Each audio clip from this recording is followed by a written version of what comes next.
At kaugnay naman po ng isinusulong sa Kongreso na pagbabalik sa parusang kamatayan sa bansa, makakausap po natin si Ifugao Representative Teddy Bagirat. Magandang tanghali po sa inyo, Congressman. Si Connie Season po ito. Good afternoon, Connie. Opo, reaksyon nyo lamang po dun sa mga nagsusulong para dito sa death penalty, particular na si Senador Manny Pacquiao, na nagsabi pa na inaalaw ng Biblia itong death penalty. Well, yun po ang kanyang personal conviction.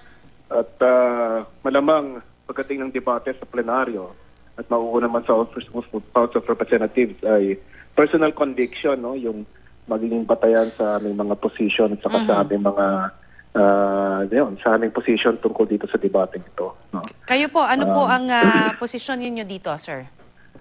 Tutol kami doon sa death penalty. Una, maliban doon sa religious convictions o yung paniniwala, hindi rin po ako naniniwala na yung kanilang isinusulong na ang death penalty daw ay isang crime deterrent. Kasi yung pinaka-compelling reason yung pinakamatinding dahilan na isinusulong nitong mga pro-death penalty advocates. No? In fact, yun lang ang naririnig ko na dahilan kung bakit kinakailangan ibalik ang death penalty dahil nga daw ito ay isang magiging crime deterrent. Pero batay naman sa mga discussions doon sa Committee on Justice, wala namang ebidensya ng ito nga ay makakapagpigil ng paglaganap ng heinous crimes sa ating bansa. In fact, yung data nga, yung mga nakaraang taon, pababa nga yung bilang ng heinous crimes sa ating bansa despite na walang death penalty. So yung dahilan na yun, discredited na. Okay. Priority bill din ho ito ngayon na umaandar na sa House of Representatives. Sa tingin niyo ho, parang may mga nagsasabi na mamadaliin para lamang kumbaga mabigay yung gusto po dito po sa death penalty na ito ng ilang mga mambabatas. Kung conscience vote ang pagbabatayan, ibig sabihin na walang sapilitan na magagaling sa mga partido, ang aming pakiramdam ay mananalo kami. Meron kaming sapat na bilang upang tutulan ito. Ngunit nga naririnig yun namin na ito daw ay dahil ito ay isang priority administration bill, ay baka gamitin ang party position, especially ng mga kasamahan namin sa super coalition. Kaya nga panawagan namin kina Speaker at saka sa mga House leaders natin, sa mga party leaders, ay wag sanang gawing party position, kundi conscience vote. Dahil nga itong issue na to na pagdating sa bitay, personal issue to. So, yun ang aming panawagan. But despite that, kami ay naghahanda doon sa, kasi ang inaasahan namin na mahaba itong talakayan. Maraming mga nakapila na mag-interpolate sa amin mismong hanay na mga tumututol ay siguro higit sa 40 ang sa tingin namin na gusto mag-signify na magtanong o mag-interpolate sa plenary. So medyo magiging mahaba yung talakayan. Kaya sa tingin ko hindi naman kaya na pamadaliin itong discussion na to. Lalong-lalo na karamihan pa rin sa aming mga kasamahan sa Kongreso ay undecided. Marami pa yung walang position tungkol sa death penalty. Sa realidad ho ba, Congressman, pagka kasi sinabi nga party vote o kaya conscience vote, minsan talagang kahit na sinasabi nga na iba yung paniniwala ng ilang mga kongresista, pero kapag napipressure, nag-iiba na rin at nagkakaroon ng political na bahid kumbaga.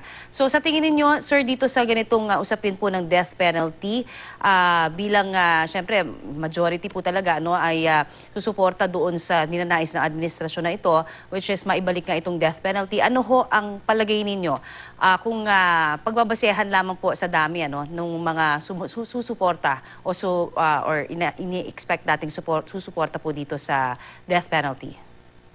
Well, yun nga, kung bilangan lang, kung sino ang nasa majority at sino ang nasa minority, talagang talon-talo yung mga nasa opposition, Ngunit marami kaming mga kasamahan na tutol sa death penalty na bahagi ng super coalition. At habang kami nag-uusap, ang sinasabi nila batay sa kanilang personal na paninindigan, ay tutol sila sa death penalty. Siyempre, ang tanong is kung magkaroon ba ng pressure na mga galing sa taas, sa Malacanang, kung sila ba ay susunod, no, doon sa kanilang konsensya, sa kanilang paniniwala, o susundan nila yung position ng Malacanang. Yan ang Malaking tanong. $1 million na tanong, no? Kaya ako po natanong kasi hindi parang... natin masagot yan.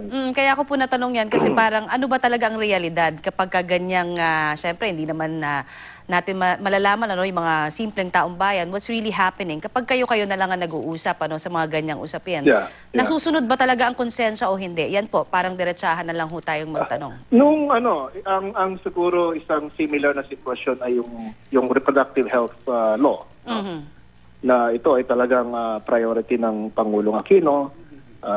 At bagamat ginalang sinasabi ay ito ay conscience vote, ngunit talagang sinabihan yung mga party leaders na sumunod sa Pangulo dahil ito yung nais niya. At doon naman sa kabilang panig, andun naman yung mga obispo, yung mga Catholic bishops. So yung pressure ba is hindi lang nanggagaling sa political parties sa Malacanang, kundi nagagaling rin sa ating mga simbahan. Ang position naman ng simbahan dito sa death penalty, totoo sila. So baka maaari nilang isagawa rin yung kanilang kampanya, na tulad nung panahon ng reproductive health na medyo matindi, bumibisita sila talaga sa plenary, kinakausap talaga nila yung kongresista. Kaya bagamat priority ni Pangulong Aquino yung RH, maliit lang yung agwat, nanalo yung RH, pro-RH kami, na pro-RH, ngunit maliit lang yung agwat, despite pressure galing sa Malacanang. So sa tingin namin itong debate naman between yung sa mga pro at saka sa anti, mas marami yung mga anti sa ngayon. Sa ngayon. Kung batayan nga is conscience vote at saka dun sa mga undecided. So sana nga ang ating mga obispo, yung mga human rights groups, taong bayan, kung mapakinggan nila yung debate ay mas papanig sila, o mas maniniwala sila na dapat hindi ibalik ang death penalty.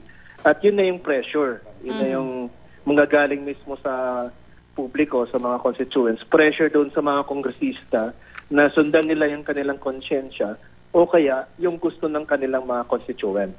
I see. Sa iba pong balita naman, may dalawa raw po tayong kapwa kongresista na nasa listahan ni Pangulong Duterte na sangkot sa illegal na droga. Ano ho ang reaksyon nyo dyan? At nababalitaan nyo na rin ba yan amongst yourselves po? Pag-uusapan nyo na rin ba yan sa plenaryo?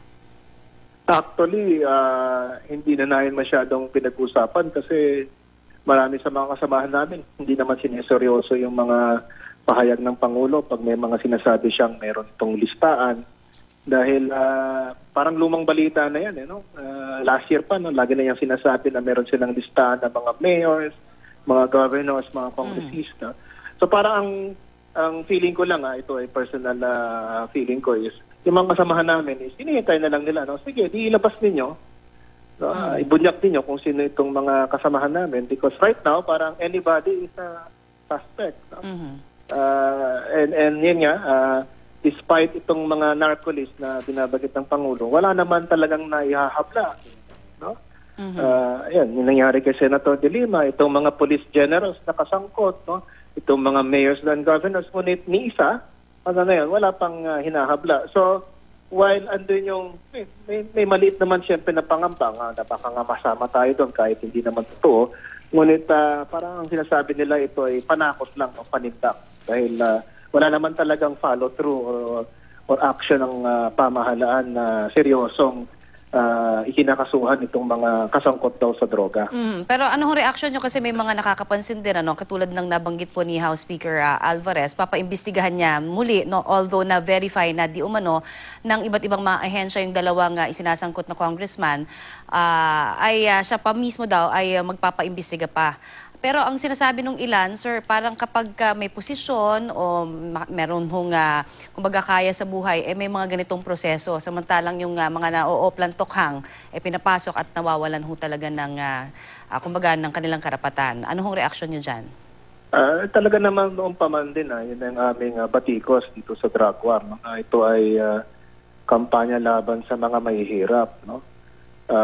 Dahil nga, deadball ka agad kung ka mahirap o drug pusher ka lang, ganyan, sa mga maliliit na mga tao doon sa drug industry.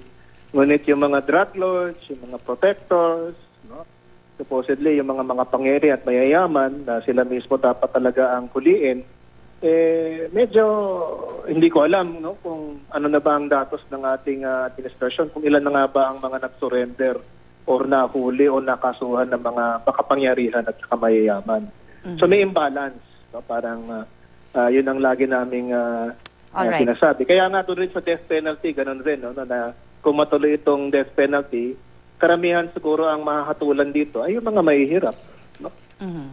Yun rin yung argumento namin, no? Laban sa death penalty. Na itong justice system natin, while of course, kinakailangan pa rin tayo magtiwala dito dahil justice system nga natin. Ngunit, right now, kinakailangan na magkaroon ng reforms kasi nga, ang mga kawawa ay yung mga mahihirap, yung mga walang kapangyarihan, walang pera. Alright, marami pong salamat sa ibinigay niyo po sa aming oras.